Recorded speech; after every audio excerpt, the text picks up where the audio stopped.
Boa noite, meus amigos. Estamos aqui de volta.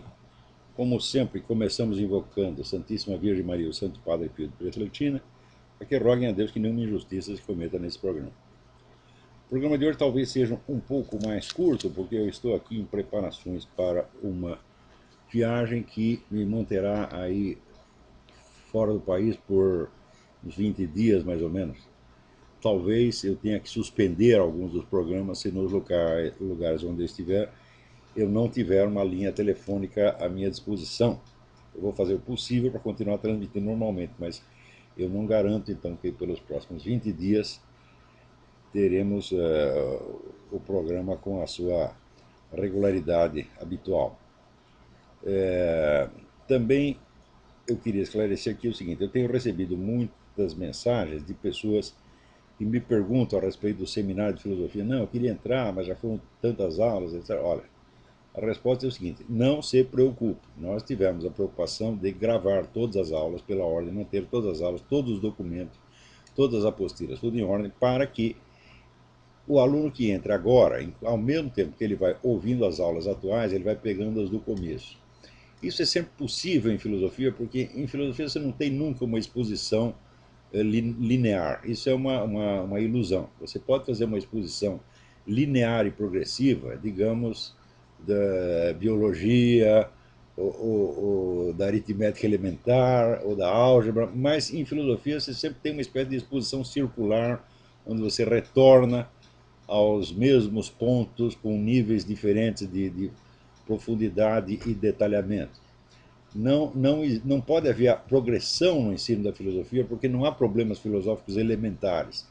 De certa maneira, todos os problemas filosóficos são elementares na medida em que eles visam justamente os elementos fundamentais do conhecimento, as questões centrais. Então, não há problemas filosóficos simples. Né? Ou todos são elementares, ou todos já são problemas altamente desenvolvidos, e já são as duas coisas ao mesmo tempo. Então, de acompanhar as aulas atuais e retornar às primeiras aulas é uma coisa que se pode fazer sem nenhuma dificuldade especial. Eu sempre tenho a preocupação em cada aula de falar para um público que é muito diferenciado. Quer dizer, tem alunos, pessoas ali me ouvindo que são meus alunos há 10 ou 20 anos. E tem outras pessoas que acabaram de chegar. Eu sei que eu tenho que falar de uma maneira, vamos dizer, que seja acessível a ambos e que interesse a ambos. E cá entre nós, como diria o Lula, não é para me gambar, eu tenho a técnica de fazer isso, eu sei fazer isso, eu estou fazendo isso há quantos anos? Não é isso? Então, talvez a técnica contrária é que eu não tenha. Não vamos serializar do mais simples para o mais complexo. Eu digo, bom, eu não sei fazer isso porque isso em filosofia é impossível. Nunca ninguém fez nem fará. A não ser que você deforme completamente o que é filosofia. Mas filosofia, desde a primeira aula, você já entra nos problemas mais cabeludos, mais difíceis. E eu procuro evitar uma sobrecarga de vocabulário técnico. O vocabulário técnico é uma necessidade estrita, porém, não deve virar um fetiche. Né? O sujeito que só saiba escrever no vocabulário técnico, ele está numa situação muito difícil. Você tem que transitar entre a linguagem corrente, né, e o vocabulário profissional. Então, não tem nenhum problema, você pode se inscrever a qualquer momento.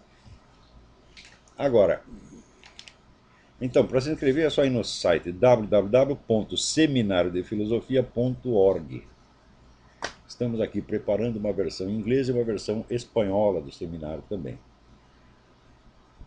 Então, esta semana chegaram mais duas notícias a respeito da questão dos documentos do Obama, que cada vez mais é uma questão assim de arrepiar os cabelos. Em primeiro lugar, veio a notícia de que, segundo os documentos do Departamento de Imigração, o senhor Barack Obama Sênior, né, e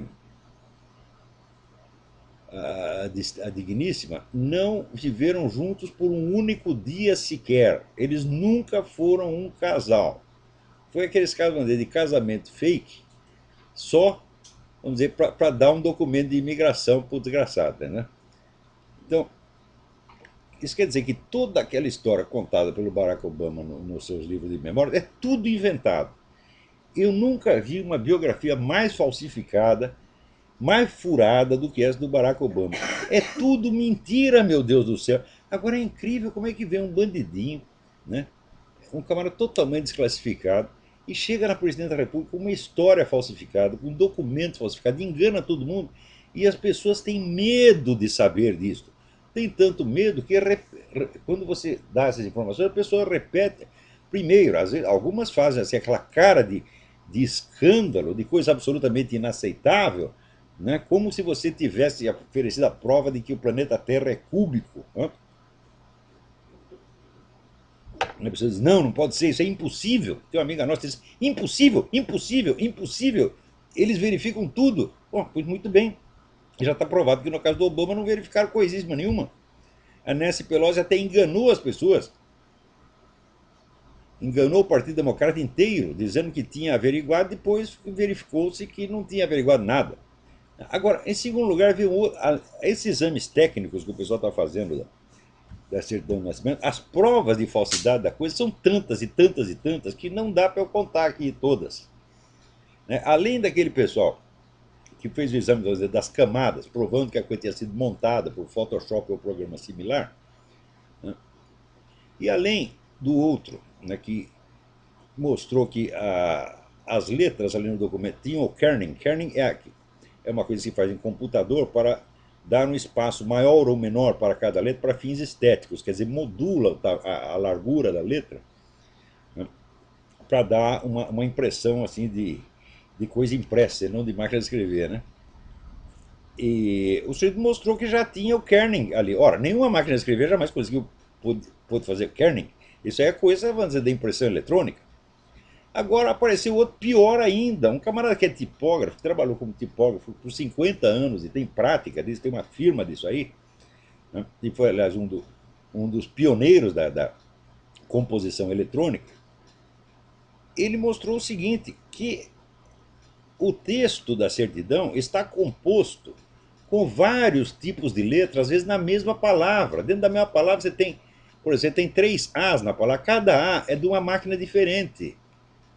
Então, é claro que o negócio foi montado, é claro que eles pegaram uma certidão e inseriram lá umas letras nos lugares apropriados para dar a impressão que era a certidão do Barack Obama. Veio outro ainda e demonstrou o seguinte, ele amplia o negócio e mostra, vamos dizer, que os números impressos, uns números estão impressos em preto, outros em cinzento. É uma distinção que só existe no computador. Quer dizer, dentro do mesmo número, o número dele termina com 1. Né? O 1 está em cinzento, quer dizer, em escala de branco e preto ao mesmo tempo. E os outros estão em tinta preta. Quer dizer, é claro que a coisa foi montada, e é claro que deu um trabalho miserável para montar aquilo. O cara que montou isso deve ter levado uma nota preta, ou uma nota cinzenta, sei lá. Né? Até que pagaram o cara com dinheiro falso. Eu sei o seguinte, matéria de Obama não dá para acreditar mais nada. Ó, o cara que, o tipógrafo, ele até decidiu ganhar um dinheirinho em cima, mandou imprimir uma camiseta. Uma camiseta com as amostras de letras. Então tem lá 2 As, um completamente diferente do outro, 2 Es, 2 Ks, 2 Ms, 2 Rs, 2 S, 2 Us. Né? Às vezes, dentro da mesma palavra, você pega a palavra student, o primeiro T, né? Aqui para aqueles que vão ver no YouTube, aqui a camisetinha aqui, ó. Então é um negócio absolutamente escandaloso. Agora, o número de prova é tão esmagador que a gente compreende a reação do outro lado. Que só faz xingar as pessoas, né, e fazer de conta que não viu. Por exemplo, o maior dos escândalos, na verdade, não é nem a certidão de nascimento. O maior dos escândalos é o Social Security. Né? O Obama tem, no mínimo, 2. Ele usou comprovadamente 2 Social Security. Isso já é crime. Segundo, um dos Social Security é de um estado onde ele nunca morou, que é Connecticut. Né?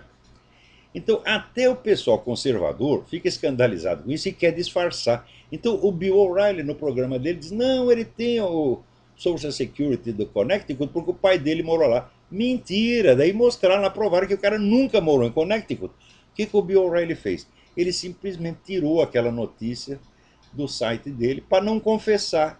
Ó, fiz uma cagada, você me desculpa. Mas o que tem de mais? Você Quer dizer, um jornalista confessar um erro. O jornalismo é tudo feito às pressas, então a possibilidade de erro é muito grande. Agora, existe uma diferença muito grande entre o erro e a injustiça. Quer dizer, você faz um erro, depois você corrige o erro. Se as pessoas lhe apontarem em tempo, você corrige aquilo. Não há vergonha nenhuma, isso faz parte da rotina do jornalismo. Né? Então, assim como na tipografia antiga, os livros vinham com uma errata, né? Porque havia muitos erros de tipografia, então era normal, vinha uma errata no fim, né, folhinha separada, onde dizia, na página tal, onde se lê tal, lê esse tal. No jornalismo é uma coisa corrente. Né? Acho que até a Folha de São Paulo tinha uma seção erramos. Infelizmente, eles só confessam erros irrelevantes. O principal erro, que é o erro de ter escondido o Folha de São Paulo por 16 anos, eles nunca confessaram nem vão confessar. Quando viu que não dava mais para esconder o Folha de São Paulo, começaram a falar do assunto, como se estivessem continuando a falar, né? Como se tivessem sempre feito a cobertura do Foro de São Paulo. Agora, tem uma coisa que a maior parte dos jornalistas não entendeu ainda. O pessoal, mesmo quem agora está fazendo alguma cobertura do Foro de São Paulo, não entende o essencial. O essencial. Eles vão lá na Assembleia, assistem à Assembleia e acham que conhecem o Foro de São Paulo. Ora, meu Deus do céu! O próprio Lula confessou em discurso oficial, no discurso que ele fez do 15º aniversário do Foro de São Paulo, que o principal no Foro de São Paulo era a oportunidade para os encontros discretos, onde nós tratávamos de certos assuntos de tal maneira que ninguém soubesse do que estávamos falando. Então, o que interessa no Foro de São Paulo é, sobretudo, os bastidores. Claro que a Assembleia interessa também, porque aquilo que está consagrado em documento oficial não dá para esconder. Por exemplo, solidariedade às Farc. Quando eu digo que o PT é solidário com as Farc, isso não é uma interpretação que eu estou fazendo, não é uma adivinhação da minha parte. Não, é um documento que está lá assinado pela unanimidade dos membros do Foro de São Paulo, numa assembleia presidida pelo seu Luiz Inácio Lula da Silva. Então é oficial.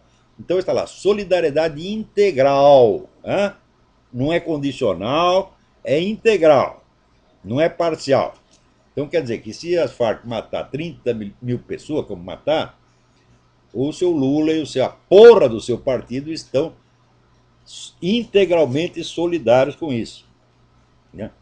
Mas, ainda que a Assembleia e seus documentos oficiais tenham a sua importância, sem dúvida, sobretudo como provas, o essencial é sondar esses contatos discretos que houve.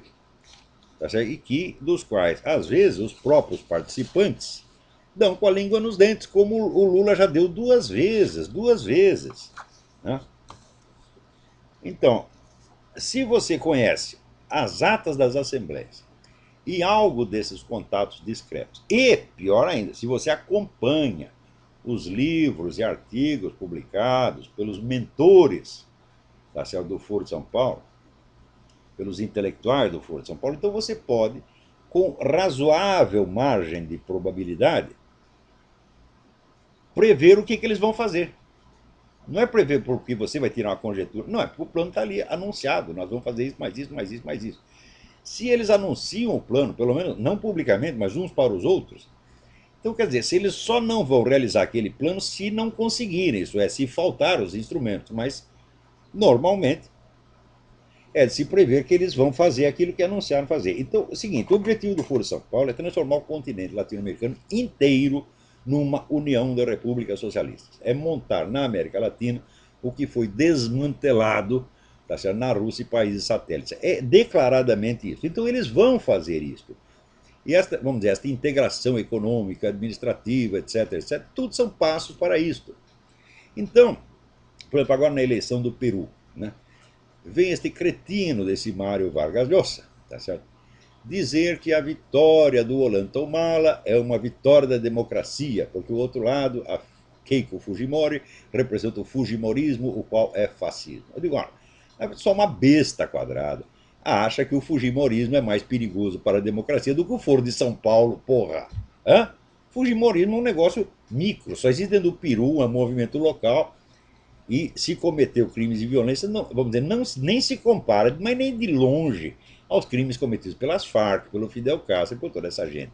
É uma questão de números. Né? E, em segundo lugar, o Fujimori não era tão poderoso assim, tanto não era poderoso que ele foi derrubado, né, e terminou na cadeia, porra. Agora, me mostra um governante do Foro de São Paulo que foi derrubado e foi parar na cadeia. Não aconteceu para nenhum e não vai acontecer, porque o Foro de São Paulo tem poder e tem conexões internacionais que o Fujimori jamais teve. Né? Por exemplo, estudem, né, a questão da máfia russa e vocês verão que a máfia russa hoje é a dona das Farc e, portanto, é dona do Foro de São Paulo, porra. Isso quer dizer, vocês estão lidando com a KGB. A KGB é a maior organização de qualquer tipo que já existiu e que se tornou mais poderosa ainda depois do fim do comunismo, porque eles mudaram o regime. A mudança de regime foi porque o sistema comunista tinha se tornado economicamente inviável. Tá certo? Então, eles achavam que, em vez de você continuar, a Rússia continuar fechada no comunismo, precisava abrir uma porta para você poder expandir as atividades da KGB para o mundo. Quem inventou isso? Não foi inventado ontem. Quem inventou isso foi o Laurent Beria, que foi o chefe do serviço secreto de Stalin. Isso aí já nos anos 40, ele já achava, não, nós temos que parar com esse, cortar esse isolamento, nós temos que derrubar os muros e abrir correntes de diálogo com o Ocidente, de modo que nós possamos atuar maciçamente no Ocidente. O que foi, vamos dizer, a famosa perestroika? Foi isso. Você foi dissolver os muros, né, do que separavam o regime do Ocidente, e daí, né, fingindo amizade, você colocar todos esses agentes da KGB no Ocidente como empresários, quer dizer, com uma quantidade de dinheiro astronômica, tá certo? E numa simbiose você tem os empresários, a máfia e a KGB, são todos a mesma coisa. A KGB está no controle. Isso aí está documentado em tantos livros, mas tantos livros, mas tantos livros, que assim, a gente tem, recomendo um, tá? Tem Embarras de Choix, né? Você tem um livro do Vladimir Bukovsky que se chama União Europeia, uma nova União Soviética, né? Você tem esse livro. Você tem o. Aqui, tem mais um. Vou mostrar para vocês aqui. Olha aqui. Hélène Blanc, KGB Connection. Hein? Na verdade, é escrito em francês. KGB Connexion. Le Système Poutine. Quer dizer, é a KGB agora, não é a KGB do tempo de Stalin, do tempo do Brezhnev. Né? Você tem os livros da grande historiadora do Império Soviético, que é Hélène Carrère d'Ancos. Ela escreveu vários livros sobre isso. Né? Tem mais um aqui, vou mostrar para vocês. Aqui, outro livro. Renata Lesnik, outra grande estudiosa. L'Empire de toutes les mafias. O império de todas as máfias. Quer dizer, é a KGB como está atuando agora através dos seus agentes laranjas, dos seus empresários e da máfia, aqui no Ocidente. Tá certo? É uma coisa absolutamente incontrolável. Leiam também o livro da Claire Sterling, a repórter do Reader's Digest, né, que chama Thieves' World, o mundo dos ladrões. E daí vocês vão começar a entender como é que o mundo funciona hoje. E vocês vão entender que as Farc não são nada mais do que um pseudópodo da KGB, meu Deus do céu. Agora, tem algum jornal que investiga isso, que quer saber? Não, o jornal quer saber. É assim, é se a filha da Sarah Palin deu para não sei quem, se o Schwarzenegger comeu a empregada. É disto. Veja, os jornais, a mídia se tornou uma feira de frivolidades. Quer dizer, num mundo em crise, num mundo repleto de guerra, de violência, de banditismo, criminalidade, tudo, eles ficam tratando dessas frescuras, meu Deus do céu. Quer dizer, é como né, o título do livro do Gilberto Amado, A Dança à Beira do Abismo. Né? Eles estão lá à beira do abismo, dançando. Então tem um outro livro que chama O Hotel do Apocalipse. Tem o Hotel 5 Estrelas, está todo mundo dançando em cima de um vulcão. É isso que está acontecendo. Quer dizer, esse pessoal jornalístico é de uma frivolidade, de uma futilidade criminosa. Né? Então, eu novamente apelo a todos os meus ouvintes, leitores e alunos: não comprem os jornais brasileiros, não comprem Folha de São Paulo, não comprem Estadão, não deem um puto de um tostão para essa gente, porra.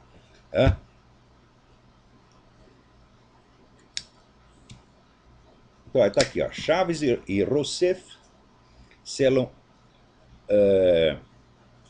selam a sua relação ao subscrever 14 acordos. 14 acordos significa o seguinte: o Brasil enchia a Venezuela de dinheiro. Todos os acordos são nesse teor. O Brasil vai financiar isso, o Brasil vai dar suporte àquilo, papapá, patati patatá. Ou seja, vocês estão trabalhando para sustentar o filho da puta do Hugo Chávez no poder. Né? Agora, aqui eu recebo uma carta indignada. Eu não sei se eu vou dar o nome do remetente, eu não quero comprometê-lo. Né? É um sujeito muito amável e ele diz que eu leio suas sábias palavras há anos, que são fonte infindável de lucidez dos assuntos. Mas de vez em quando ele discorda de alguma coisa. Ele diz que no artigo Má Conselheira, você afirma que jamais elevou a voz para condenar uma conduta privada por abominável que lhe parecesse, e que não aponta o dedo para acusar. Quando diz, no entanto, o homossexualismo é um pecado da carne, não consigo visualizar um ângulo sem o qual essa afirmação soa exatamente como condenação de uma conduta privada. Olha, eu ia dizer o nome dele, não vou dizer. É? Olha aqui, meu amigo, é o seguinte, você lê o meu artigo direitinho, porque eu disse o seguinte: quando você fala de pecados privados, você tem que fazê-lo genericamente, sem indicar pessoas. E é exatamente o que eu estou fazendo. Hã? Então, por exemplo, se eu disser o adultério é um pecado, o homossexualismo é um pecado, tá certo? Você bater na sua mulher é um pecado, tá certo? E eu não estou condenando, não estou apontando o dedo para ninguém, eu só estou dizendo, não façam. Né? Então você está, vamos dizer, está confundindo a menção genérica a um pecado com o gesto de apontar o dedo para o pecador. Não estou apontando ninguém. Não é isso? Agora, como o homossexualismo é um pecado, não sou eu que estou dizendo. Né? Isso aí a igreja diz isso há mais de 2000 anos. Então, se eu dissesse que não é o pecado, então eu estou inaugurando uma nova teologia. Eu não pretendo fazer isso. Então, eu estou simplesmente repetindo o ensinamento da igreja. Ensinamento que é genérico e que vem junto com a recomendação de você não expor ninguém à vergonha pública por causa de pecados privados. Né? Agora, mais adiante, ele diz uma coisa: ele diz, olha, eu quando era criança, né, eu sempre fui assim, não foi uma escolha minha. Né? Eu quando era criança, os meninos iam brincar, jogar bola, mas eu prefiro brincar com as meninas. Tá certo? E eu me sentia diferente. Então, olha, aí tem o seguinte: diferente todo mundo se sente.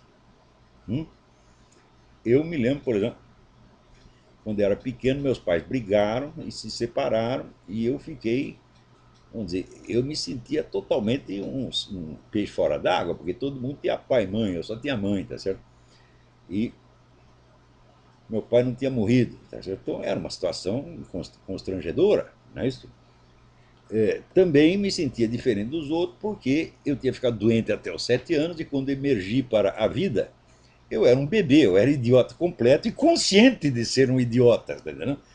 Então todo mundo sabia tudo, todo mundo entendia tudo, e eu nunca estava entendendo nada. Então eu me considerava assim um sub-homem, tá certo? Um projeto de antropóide. Então eu me sentia diferente de todo mundo. Todo mundo se sente diferente por alguma coisa. Um porque é gordo, outro porque é magro, outro porque é doente, outro porque é careca. Então, veja, você está expressando o seu sentimento com palavras que não servem para ele. Não é que você se sentia diferente dos outros, você se sentia diferente de você mesmo. Na hora que você disse, eu sendo um menino, preferia me identificar com as meninas, isso não é uma diferença que te separa dos outros, é uma diferença que separa de você mesmo. É a diferença entre a forma anatômica e a fisiologia do seu corpo, por um lado, e o papel social que você desejaria adotar de outro. É esse o contraste, é essa a sua diferença. Tá certo? E essa diferença não depende de ninguém te discriminar, de ninguém te olhar feio, por menos que olhe feio. Né? Por exemplo, eu tinha um sobrinho que era assim também. Né? Ele era meio menininha, desde o início. Eu, pelo menos enquanto eu estava presente, eu nunca permiti que ninguém humilhasse o menino por causa disso. Nem por isso ele deixava de se achar esquisito, porra. Porque é um problema não dele com os outros, mas dele com ele mesmo. Então, por que você não tem a humildade de dizer o seguinte: olha, eu tenho algum problema. Por que não pode? Olha, eu, Olavo de Carvalho, Eu estou cheio de problemas. Hã? Eu mesmo, então, ontem mesmo, faz 2 dias eu estava conversando com a minha mulher. Ela falou, olha, eu por causa daquela minha coisa de infância, né, eu me considerei um sujeito totalmente anormal, né, até o dia que eu decidi parar com essa frescura. Falei, não, agora eu vou ter que ser uma pessoa normal, equilibrada, querendo ou não. Tá entendendo? E tratei de aprender, de modificar minha conduta, etc, etc. Mas ficou marca. Né? Então, todos nós temos lá nossas neuroses, nossos problemas. Por que você tem que achar que a sua inclinação sexual é normal? Por que você precisa ser normal? Hã? Você tem que ser uma pessoa saudável, equilibrada e centrada. Normalidade é outra coisa. Normalidade é uma média. É ser igual aos outros. Né? E você tem que ser saudável dentro de você, buscar o seu equilíbrio interno. Isso aí você tem que fazer por quê? Para você poder ser o senhor da sua vida. E olha que isso não é fácil. Agora, não é necessário ser normal. E se as pessoas te acham anormal, fazem elas muito bem. Ache as anormais também. E pronto, ué. Qual é o problema? Agora, por que eu posso confessar que eu sou um pecador e você não pode? O que você tem que eu não tenho? Por que eu todo dia penso nos meus pecados e, pô, eu sou um filho da puta mesmo, fiz isso, mais aquilo. Né? Prejudiquei uma pessoa, às vezes sem perceber, sacaneei. Tem uma menina que, 40 anos atrás, prometi casar com ela e dei no pé, sumi, a mulher ficou lá, né? Assim, pendurada no estribo do bonde, né? Coitadinha. Então, parecia o filme Guerra nas Estrelas, né? Que o sujeito fica pendurado no fim do mundo, né? Deixei ela assim. Eu, e, então, fiz um monte de sacanagem, faço ainda às vezes. Neste mesmo programa, às vezes exagero, vou falar mal do sujeito, né? Digo 3 defeitos do sujeito e digo mais 3 defeitos que ele não tem, porra. Isso acontece, né? Então, por que eu posso ser um pecador e você não pode? Qual é o problema de a sua conduta ser pecado? Tá?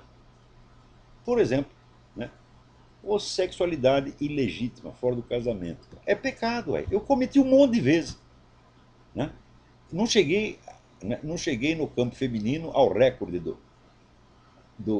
Luiz Motti, que diz que transou com 500 homens. Mas olha, um dia comecei a fazer uma lista, deu umas 70. Né? E eu fiz tudo isso, é pecado. E o que tem? É anormal ser pecador? Ninguém é pecador? Só nós? Só eu e você? Não. Então qual é o problema de dizer que é um pecado? Não é dizer que você é um anormal, não é dizer que você é um criminoso. Não é ofensivo dizer que é um pecado. O pecado é a condição humana. Ninguém jamais na Igreja Católica usou a palavra pecado como ofensa, mas como uma descrição de uma condição humana trágica. Você nunca ouviu falar do pecado original? Quer dizer, nós nascemos no pecado. Né? E não nos livramos dele nunca. É a misericórdia divina que nos limpa dele. Né? Se você pegar os santos todos, você vai ver que na vida deles, a maior parte deles cometeu um monte de pecado. Então não tem nenhuma ofensa em chamar de pecador. Não estou acusando ninguém. Né? E, principalmente, quando são pecados privados, eu expliquei ali. A igreja ensina que de pecados privados você fala em privado, com discrição, com paciência, com compaixão. Agora, pecados públicos que são apresentados como se não fossem pecados, mas fossem virtudes, aí começa a ser um negócio satânico. Né? Por exemplo, se o sujeito acha que o homossexualismo é um negócio sacrossanto, que não pode ser criticado de jeito nenhum, digo, ai meu Deus do céu, tudo pode ser criticado. Até a santidade pode ser criticada. Por que o homossexualismo não? Então isso aí é um assinte. É disso que eu estou falando. Então tá. Então, sossega, ninguém está te ofendendo, ninguém está sacaneando, tá? Se eu algum dia sacanear alguém, se eu falar mal de alguém, humilhar alguém por um sujeito ser o viado, puta, etc, etc, me avise, porque eu não quero fazer isso. Outro dia eu estava falando negócio da Bruna Surfistinha, estava falando mal de um merda que é o Pedro Doria, né? Que, vamos dizer, que a obra máxima dele foi revelar a Bruna Surfistinha, né? E achando que ele tinha um belo currículo acadêmico por causa disso, e que eu não tinha currículo nenhum, então eu fui lá, eu dei uma lista do meu currículo acadêmico, teses universitárias que me citam, prêmios recebidos, convites para falar de tudo quanto é instituição universitária, trabalhos meus publicados em revista acadêmica, Mostrei tudo isso e falei, agora cadê o seu currículo? Seu currículo é que você revelou a Bruna Surfistinha. Então, cala a boca, burro, vai para casa. Eu não consegui falar isto sem fazer a ressalva. Nada tenho contra a Bruna Surfistinha, que deve ser uma boa pessoa. Hã? Então, pecados da carne eu nunca vou apontar para ninguém, porque eu não sou ninguém, não tenho autoridade para isso. E, na verdade ninguém tem. Né? Eu acho que nem o Papa tem autoridade para pegar uma pessoa na rua e apontar: olha, você é um adúltero, você é isto, você é aquilo. Né? Isso aí tem uns dos pastores protestantes do Brasil que fazem isso. Eles adoram se acusar uns aos outros de adúltero, de ladrão, do diabo. Isso é muito feio. Isso é muito feio. Não há coisa que eu abomine mais do que uma instituição que existe em algumas igrejas protestantes e na igreja ortodoxa, que é a confissão pública. Eu acho que isso é uma prova de que o pessoal dessa igreja está desorientado. Jesus Cristo jamais quis a humilhação pública do pecador. Nunca, nunca, nunca, nunca. Tá? Aquele negócio do atira a primeira pedra. Se não é para tirar a primeira pedra, também não é para tirar a segunda, nem a terceira, nem a quarta. É assim. E Deus diz: a vingança é minha. Deixa comigo isso aí. Nós estamos aqui para ajudar o pecador, não para humilhá-lo e esmagá-lo. Agora, há certos pecados públicos, que você não pode acusá-los sem automaticamente humilhar o sujeito. Tá certo? Então, é daí que eu faço a distinção. O homossexualismo é um problema e o movimento gay é outra completamente diferente. Né? Então, vamos lá. Aliás, aqui o Bonifácio J.S. Pereira pergunta: como podemos perceber a mentalidade revolucionária em nós mesmos? Como saber se ela está no nosso interior e como detectá-la? Mas excelente pergunta, Bonifácio, porque este é exatamente o problema. Nós fomos educados, a cultura moderna, toda ela, desde pelo menos o começo do século XIX, ela está impregnada de mentalidade revolucionária. E eu defino a mentalidade revolucionária como o seguinte: um projeto de futuro hipotético que já confere ao sujeito, desde agora, a autoridade de julgar o mundo em nome desse futuro hipotético, para o qual ele não precisa fazer nada, porque o futuro hipotético é sempre autoadiável. Né? Por exemplo, o paraíso socialista, quando que vai chegar? Faz 200 anos que está chegando e não vai chegar nunca. Né? Ou então outro, que nem o Lula, já diz: nós não sabemos o tipo de socialismo que queremos. Então você vem, você quer que eu assine um cheque em branco para você fazer uma porra do socialismo que nem você me diz como é? Como é que eu posso apostar no seu projeto se continua sendo um projeto secreto? Quer dizer, a mentalidade revolucionária é essencialmente esta coisa de tomar uma hipótese futura como juiz do presente e do passado. E, portanto, você já se arrogar, né, a autoridade de falar em nome de um futuro que você não precisa realizar. Quer dizer, a mentalidade revolucionária é uma empulhação. Ora, sempre que nós raciocinamos com base nessa ideia, por exemplo, uma sociedade justa, tá certo? Nós estamos fazendo isso. Nós não sabemos o que é uma sociedade justa, nunca existiu nenhuma. É uma mera hipótese, e a hipótese não pode servir de base para você julgar a realidade, meu filho. Você pode julgar, por exemplo, vamos supor que você faça aqui um concurso de cachorros.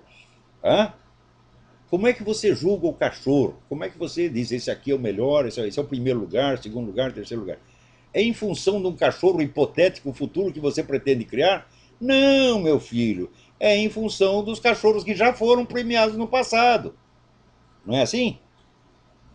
Então, um torneio de futebol, como é que você classifica o primeiro, o segundo, o terceiro? É em função de vitórias imaginárias futuras? Não, é em função das vitórias anteriores. Então, só o conhecimento do presente e do passado é base de julgamento. Então, quando nós julgamos com base em hipóteses futuras, nós estamos impregnados da mentalidade revolucionária. E é isso que, sinceramente, isso tem que ser erradicado do mundo. Eu não sei como deve ser o mundo futuro. Eu não tenho nenhum projeto de futuro. Né? Eu acho que os problemas devem ser atacados um a um. Tá certo? Então, a mentalidade revolucionária não é inerente ao ser humano. Ela apareceu numa certa data da história e ela vai desaparecer mais dia menos dia. Tá certo? Então, a nossa função é fazer com que ela desapareça o mais breve possível. Ou seja, que parem de surgir reformadores do mundo que, em nome de seus futuros hipotéticos, julguem o presente e o passado. Porque isso aí é doença mental. Isso aí é o que o psiquiatra Paulo Serret chamava delírio de interpretação. Né? Então você vê, isso é tão, hoje em dia se tornou tão natural, tão espontâneo nas pessoas, que, por exemplo, para julgar, né, a conduta dos vários estados ou dos vários países, eles não fazem um julgamento comparativo. Eles julgam em função de perfeições hipotéticas.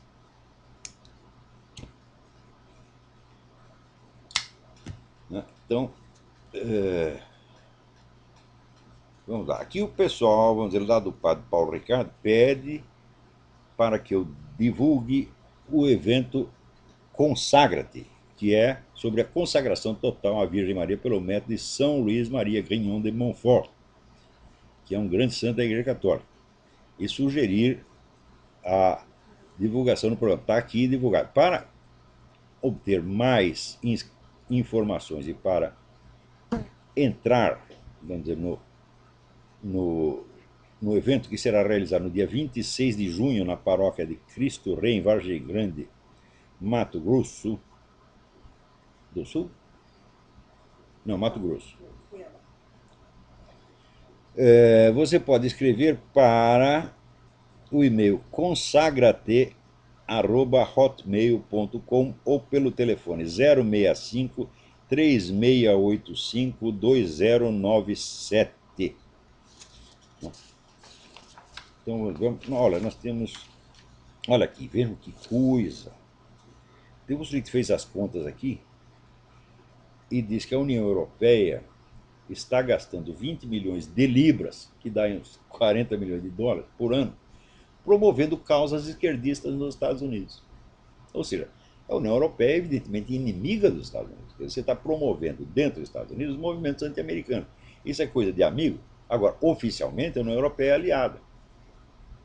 Assim como a Rússia é aliada. Quer dizer, a Rússia fica distribuindo arma e dinheiro para tudo quanto é movimento anti-americano no mundo. Mas oficialmente é amiga. Você vê como a diplomacia, o mundo diplomático inteiro, sobretudo hoje em dia, é constituído só de mentirinhas que todo mundo sabe que é mentira, que ninguém acredita, mas que todo mundo repete da boca para fora.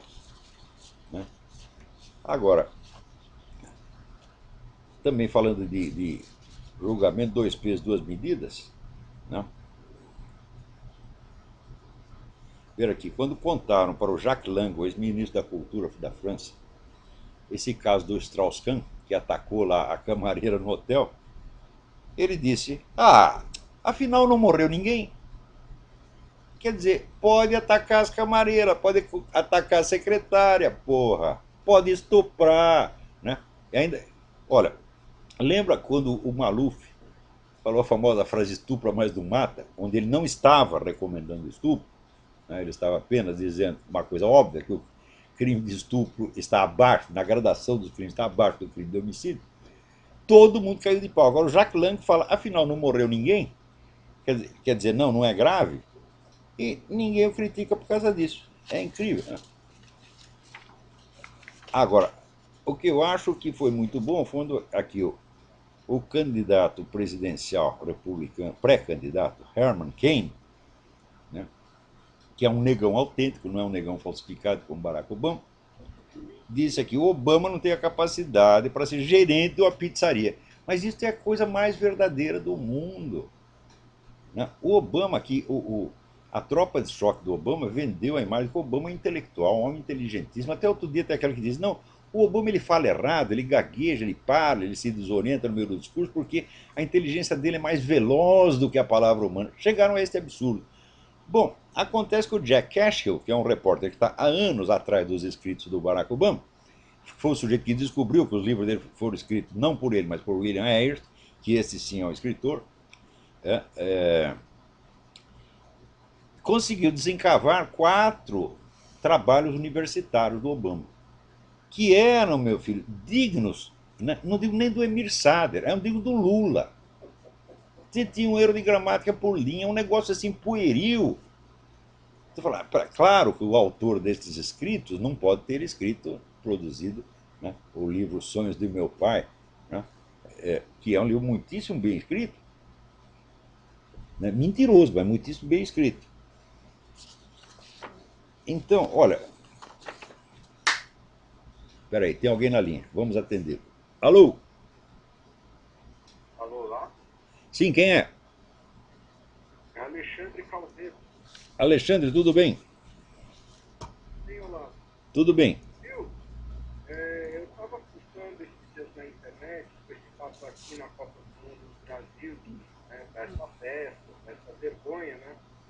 Aí eu estava vendo também que as próximas Copas vão ser na Rússia, em 2018, depois no Catar, e a FIFA, num link que eu achei aí, está recomendando a Colômbia.